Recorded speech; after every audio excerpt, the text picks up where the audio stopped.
اعوذ باللہ من الشیطان الرجیم، بسم اللہ الرحمن الرحیم۔ ڈسکور دی ورلڈ کے معزز دوستو، السلام علیکم۔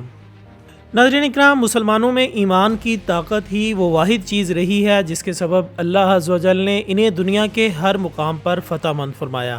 لیکن جب سے ایمان کی یہ طاقت کمزور ہونا شروع ہوئی، مسلمانوں کی حالت بد سے بدترین ہوتی چلی گئی، اور اس کمزوری کے بہت سے دوسرے اسباب کے ساتھ ساتھ ایک بڑا سبب ایسی بے حیائی کا فروغ ہے جس کی نہ صرف اسلام میں سختی سے ممانعت ہے بلکہ یہ انسان کو بہت سی خطرناک بیماریوں سے دوچار کرنے کا سبب بھی ہے۔ جی ہاں دوستو، ہم بات کر رہے ہیں ان فحش ویڈیوز اور تصویروں کی جنہیں دیکھنے کے عادی لوگوں کی تعداد دن بدن بڑھتی چلی جا رہی ہے، اور جس کا باقاعدہ طور پر آغاز اس وقت کیا گیا جب سلطان صلاح الدین ایوبی کے دور میں پوری دنیا کی تمام تر قوتیں مسلمانوں کے ہاتھوں شکست سے دوچار تھیں، جبکہ اس کی وجہ مسلمانوں کی دہشت بھری نگاہیں، فلک شگاف نعرے اور سب سے بڑھ کر قوت ایمانی تھی۔ اب اسلام دشمن عناصر کو جب مسلمانوں میں کوئی کمزوری نظر نہ آئی تو انہوں نے ایک نیا حربہ استعمال کرنے کی کوشش کی، جس سے مسلمانوں کو نہ صرف ذہنی طور پر مفلوج کیا جا سکتا تھا بلکہ ان کی تمام تر قوت ایمانی کو ختم بھی کیا جا سکتا تھا۔ اس عزم میں کامیابی کا عام نظارہ آج کے دور میں بآسانی ملاحظہ کیا جا سکتا ہے، اور اس کا شکار نوجوان نسل کی تباہ کاریاں دیکھتے ہوئے اسے عصر حاضر کا ایک خطرناک زہر کہا جائے تو غلط نہ ہوگا۔ اور نہ صرف مغربی ممالک اس زہر کے اثر میں ہیں بلکہ مشرقی ممالک میں بھی کافی حد تک یہ زہر سرایت کر چکا ہے۔ حالانکہ دین اسلام نے اس فحاشی کے بارے میں اپنا موقف 1400 سال قبل ہی واضح کر دیا تھا۔ چنانچہ قرآن مجید فرقان حمید میں بہت سے مقامات پر واضح طور پر درج ہے کہ شیطان تمہیں مفلسی سے ڈراتا ہے اور بے حیائی کا حکم دیتا ہے۔ اسی طرح ایک اور مقام پر ارشاد ہوتا ہے،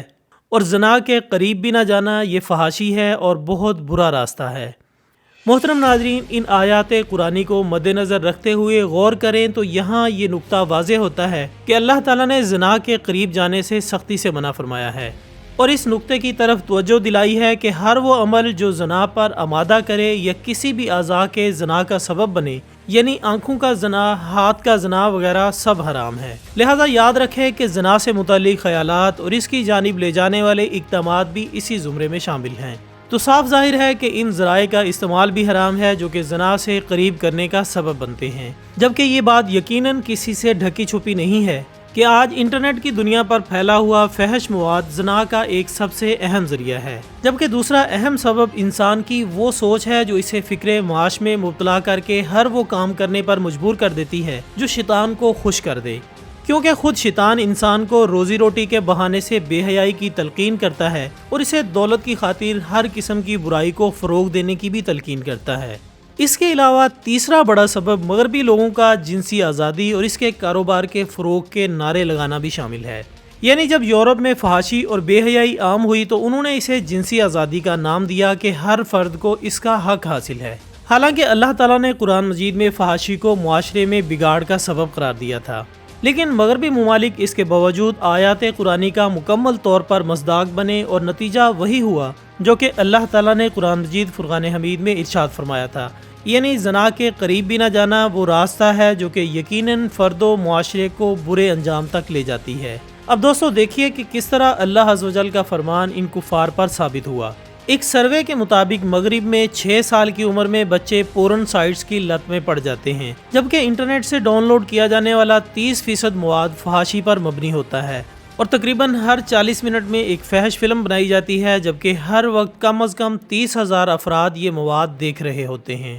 اب ریپ کرائسس نامی ایک معتبر ادارے کے اعداد و شمار دیکھیں تو واضح طور پر حکم الہی پورا ہوتا نظر آتا ہے۔ دوستو، اس ادارے کے مطابق ہر سال تقریباً 85,000 خواتین برطانیہ میں جنسی زیادتی کا نشانہ بنتی ہیں۔ ہر سال تقریباً 4 لاکھ خواتین پر جنسی زیادتی کی غرض سے حملہ کیا جاتا ہے۔ ناظرین، یہ تو وہ اعداد و شمار تھے جو کہ خود مغرب کے حالات کے مطابق بتائے گئے ہیں، لیکن یاد رہے کہ یہ حالات صرف مغرب کے نہیں بلکہ مشرقی ممالک میں بھی یہ وبا اب عام ہوتی جا رہی ہے، جس کی سب سے بڑی وجہ انٹرنیٹ کا غلط استعمال اور ڈش کیبلز کا ہر گھر میں عام ہونا ہے۔ یعنی واضح طور پر فحاشی آج ہر گلی محلے تک بآسانی سے پہنچ چکی ہے، جس میں مبتلا نوجوان نسل آج اپنی جنسی بھوک بڑھا چکے ہیں اور اپنے اسلامی نظریات کو یکسر بھلا چکے ہیں۔ حالانکہ ایک وہ زمانہ تھا جب صلاح الدین ایوبی کی فوج کے بارے میں دشمن چالیں چل رہے تھے۔ ہر چال ناکام ہونے کے بعد یہ مشورہ دیا گیا کہ انہیں فحاشی کی طرف راغب کیا جائے،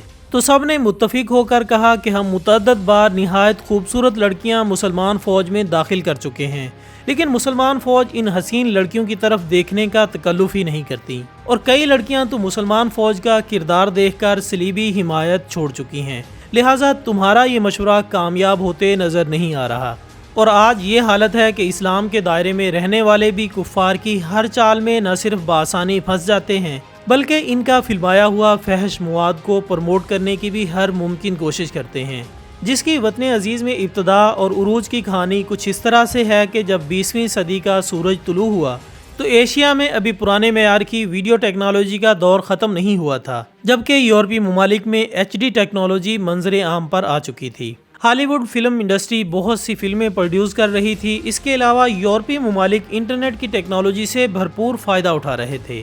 تو پاکستان میں پہلی بار انٹرنیٹ سروس 1992 میں آئی۔ اسے ایک یورپی کمپنی برین نیٹ نے پاکستان میں پرائیویٹ طور پر لانچ کیا تھا۔ اس کے پہلے انجینئر منیر احمد خان تھے جنہوں نے پاکستان میں انٹرنیٹ سروس کو کنٹرول کیا۔ پھر اس کے بعد 1995 میں پاکستان ٹیلی کمیونیکیشن لمیٹڈ یعنی PTCL نے انٹرنیٹ آل پاکستان کے لیے خرید لیا، جس کے بعد سن 2000 میں انٹرنیٹ پاکستانی عوام میں مقبول ہونا شروع ہوا، اور اسی کے ساتھ ہی پورنگرافی کا زہر بھی سرحدیں پھلانگتا ہوا پاکستان میں داخل ہوا۔ یوں وہ یورپی ممالک جہاں پورنگرافی سینما میں دکھا کر جنسی تصویروں کے ذریعے پیسہ کمایا جاتا تھا، انٹرنیٹ نے آ کر یہ جھنجٹ ہی ختم کر دیا، اور انٹرنیٹ نے باقاعدہ طور پر آن لائن مارکیٹنگ پروسیس کھول کر پورنگرافی کو بطور پروڈکٹ پیش کیا، جسے عوامی طور پر اتنی پذیرائی ملی کہ سب ریکارڈ ٹوٹ گئے۔ اور کہا جاتا ہے کہ یورپی پورن انڈسٹریز کو سب سے زیادہ آن لائن ٹریفک ایشیا سے ملی، کیونکہ 2015 کی رپورٹ کے مطابق روزانہ 90 لاکھ پاکستانی پورن ویب سائٹس کا وزٹ کرتے پائے گئے،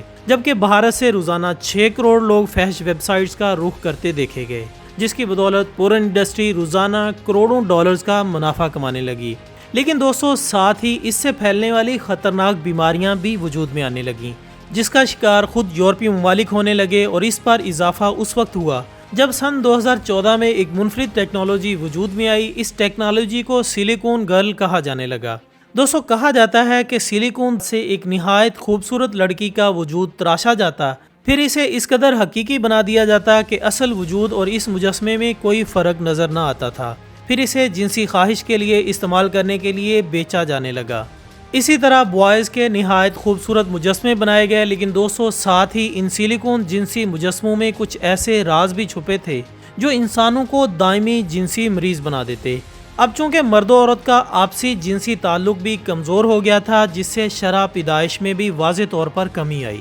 لہٰذا اس صورتحال سے گھبرا کر بعض ممالک میں چلڈرن ہاؤس قائم کر دیے گئے، جہاں مرد و عورت کو بھاری رقم دے کر بچہ پیدا کروایا جاتا۔ لیکن آہستہ آہستہ بچہ پیدا کرنے والی ان عورتوں نے اپنے ریٹس بڑھا دیے، جس سے ان لوگوں کو کافی نقصان اٹھانا پڑتا، اور یوں اللہ عز و جل کے فرمان عالی شان کے مطابق ان فحش مواد کا سب سے زیادہ نقصان خود انہی کا ہوا جن کی یہ ایجاد تھی۔ آج اگرچہ مسلمان بھی اس کا شکار ہیں، لیکن پھر بھی اپنے مذہب اور نسل کو لیے برابر چل رہا ہے، جبکہ یورپین نہ صرف آئے روز جنسی زیادتی کا شکار ہو کر اپنی بچیوں کو برباد کر رہے ہیں، بلکہ خود اولاد سے محروم بھی ہو جاتے ہیں، اور وہاں کا خاندانی نظام تقریباً ختم ہو چکا ہے۔